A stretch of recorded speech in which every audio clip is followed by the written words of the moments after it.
में पश्चिम विशुद्ध और व्यवहारिक अनुसंधान से क्या तात्पर्य है? इसके संबंध में गुडी और हॉट के विचारों पर संक्षिप्त प्रकाश डालिए। सामाजिक अनुसंधान के प्रकारों का वर्णन कीजिए। विशुद्ध तथा व्यवहारिक अनुसंधान का अर्थ स्पष्ट करते हुए उनके विभिन्न पक्षों का वर्णन कीजिए। सामाजिक अनुसंधान में विशुद्ध और व्यवहारिक शोध का बड़ा महत्व है। विशुद्ध अनुसंधान विशेष रूप से ज्ञान बुद्धि पर बल देता है, जबकि व्यवहारिक अनुसंधान उपयोगिता पर विशेष बल देता है। दोनों एक दूसरे के पूरक हैं। अब प्रश्न उत्पन्न होता है कि दोनों का अर्थ क्या है? विशुद्ध ज्ञान का अर्थ विशुद्ध अनुसंधान उस शोध को कहते हैं जिसमें ज्ञान की प्राप्ति ज्ञान के लिए ही हो।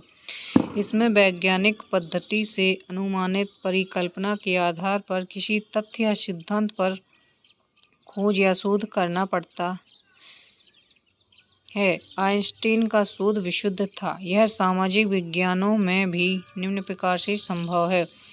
सामाजिक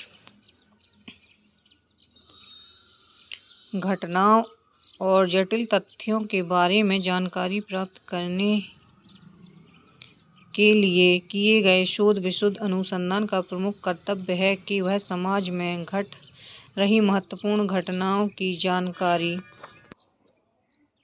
प्रदान करे, क्योंकि इस जानकारी के बिना किसी समस्या का समाधान नहीं निकाला जा सकता। इसके अभाव में निष्कर्ष पर पहुंचना संभव नहीं है। सेकंड लाइन, विशुद्ध अनुसंधान व्यवहारिक समस्याओं के समाधान में सहायता प्रदान कर सकता है।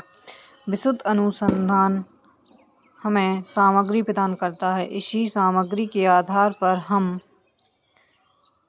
निष्कर्ष पर पहुंचते हैं। इसे सैद्धांतिक ज्ञान भी कहा जाता है। शोध में इसका बड़ा महत्व है। उदाहरण के लिए, सैद्धांतिक ज्ञान से ही हम इस निष्कर्ष पर पहुंचते हैं कि जिन बच्चों को उपयुक्त वातावरण प्राप्त नहीं होता, उसमें प्रतिभा का विकास नहीं हो पाता। थर्ड लाइन, विशुद्ध अनुसंधान से ही सामाजिक घटनाओं में पाए जाने वाले प्रकार्यात्मक संबंधों का पता लगाता है। इन्हीं पर सामाजिक जीवन की सक्रियता तथा गतिशीलता निर्भर करती है। फोर्थ लाइन, विशुद्ध अनुसंधान से व्यवहारिक समस्याओं में पाए जाने वाले केंद्रीय तत्वों का पता लगता है। फोर्थ लाइन, गुडी और हॉट के अनुसार विशुद्ध अनुसंधान प्रशासन के लिए प्रमाणिक प्रणाली बन जाता है। यह प्रश्न के ढांचे को तभी प्रभावित करता है जबकि वैकल्पिक प्रशासक स्वयं इसकी उपयोगिता को सीखता है। जब इससे आपको अपनी नीतियों को क्रियान्वित करने में सफलता मिलती है तो इसका विश्वास दृढ़ हो जाता है। गैर सरकारी संगठन भी इसलिए विशुद्ध वैज्ञानिकों को अपने यहाँ ऊंचा वेतन देकर रखते हैं। इसके विशुद्ध अनुसंधान अंतर्गत वैकल्पिक समाधान भी प्रस्तुत किए जाते हैं। इसकी प्राथमिक अवस्था में अवश्य कठिनाई आती है और अधिक व्यय होता है। हो सकता है कि पहले इसका प्रयोग सफल ना हो, परंतु अंत में वैकल्पिक समाधान निकल ही आते हैं। लाइन नंबर 7, इसके अंतर्गत स्वाभाविक या सामान्य नियमों को ज्ञात किया जाता है। सामाजिक जीवन और उसकी प्रमुख घटनाएं निर्देशित होती हैं। व्यवहारिक अनुसंधान उसे कहते हैं जिसमें प्राप्त ज्ञान मानवीय भविष्य के सुधार में सहायक हो सके। इसके अंतर्गत शुद्ध शोध के परिणाम को व्यवहारिक बनाने का प्रयत्न किया जाता है। आइंस्टीन के शुद्ध अनुसंधान के आधार पर अणु बम बनाया गया, जो व्यवहारिक अनुसंधान की श्रेणी में आता है। गुडी तथा हॉट ने व्यवहारिक अनुसंधान के 4 पक्षों पर चर्चा की है।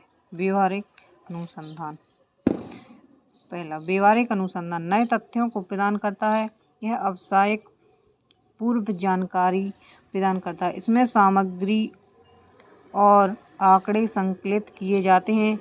इनके आधार पर नए तथ्यों का आविष्कार होता है, पुराने सिद्धांतों में संशोधन किया जाता है और नए ढंग से उनकी परिभाषा की जाती है। गुडे तथा हार्ट लिखते हैं कि व्यवहारिक सर्वेक्षण द्वारा किसी क्षेत्र की समस्या को दूर किया जा सकता है यदि व्यवहारिक अनुसंधान को ठीक ढंग से नियोजित करें तो नवीन सूचना सैद्धांतिक रूप में लाभदायक हो सकती है। व्यवहारिक अनुसंधान सिद्धांत को कसौटी पर कसता है। सेकंड हेडिंग, व्यवहारिक अनुसंधान सिद्धांत को कसौटी पर कस सकता है। अध्ययनकर्ता अनुसंधान प्रतिवेदन के बारे में अधिक जागरूक हो गया है। अध्ययनकर्ता अनुसंधान प्रतिवेदन के बारे में अधिक जागरूक हो गया है। वह सामाजिक निरीक्षणकर्ता के रूप में राजनीतिक संघर्ष का भी अध्ययन करता है। अनुसंधानकर्ता को इस बात की सावधानी बरतनी चाहिए कि वैज्ञानिक तरीकों को अपने अध्ययन में काम में लाएं ताकि उस पर कोई छींटाकशी न करे कि उसका प्रतिवेदन विषयिकता पर आधारित नहीं है। इस प्रकार व्यवहारिक अनुसंधान यह अवसर प्रदान करता है कि किस प्रकार सिद्धांत की परीक्षा की जाए। यदि वह सिद्धांत के बारे में ही स्पष्ट नहीं है तो ऐसी स्थिति में भविष्यवाणी करना खतरे से खाली नहीं होता। हेडिंग नंबर 3, व्यवहारिक अनुसंधान धारणा संबंधी स्पष्टीकरण में सहायक। हेडिंग नंबर 3, व्यवहारिक अनुसंधान धारणा संबंधी स्पष्टीकरण में सहायक है। आज के युग में जब वैज्ञानिक धारणाओं में सुधार किया जा रहा है तो सामाजिक विज्ञानों को तो नवीन परिस्थितियों में आसानी से चुनौतियां दी जा सकती हैं। हम तो यह कह सकते हैं कि व्यवहारिक अनुसंधान द्वारा धारणाओं की सत्यता की जांच होती है। यदि वे आधुनिक सामाजिक परिस्थितियों के अनुरूप नहीं है तो समाजशास्त्री इस बात का पूरा यत्न करेगा कि उसकी आधुनिक परिस्थितियों के अनुरूप ही व्याख्या की जाए। इससे धारणाओं के विकास में भी सहायता मिलती है। कभी कभी तो ये धारणाएं इतनी सुसुप्तावस्था में होती हैं कि इनकी ओर अनुसंधानकर्ता का ध्यान ही नहीं जाता। लेकिन जैसे जैसे सामाजिक आवश्यकताएं बढ़ रही हैं, सामाजिक मूल्य बदल रहे हैं, इन सुसुप्त धारणाओं को भी पुनः परिभाषित किया जा रहा है। हेडिंग नंबर 4, व्यवहारिक अनुसंधान पहले से मौजूद सिद्धांत को एकीकृत कर सकता है। आज के युग में